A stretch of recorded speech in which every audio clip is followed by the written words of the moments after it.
zotukupempha Yesu amamva, zotiukulira Yesu amamva, zokuvuta zonse Yesu adziwa, alinayo nthawi Yesu ayankha.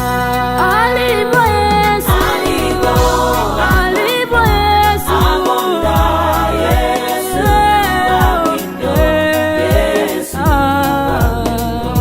alipo Yesu, alipo Yesu, akonda Yesu,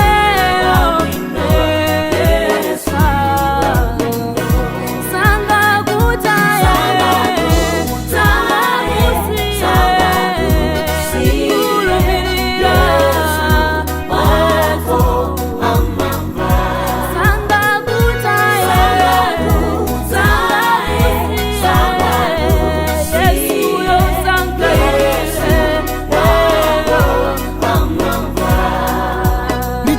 nichamvutisa moyo wako, chakupangitsa kusowa tendere.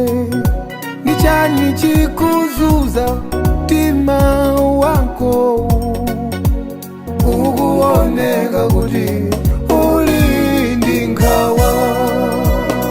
Uli naye Yesu yankhula zonse, yemwe amadalitsa ana wake. Usalire ukuta msozi, ndi Mulungu yemwe amayankha mapemphero.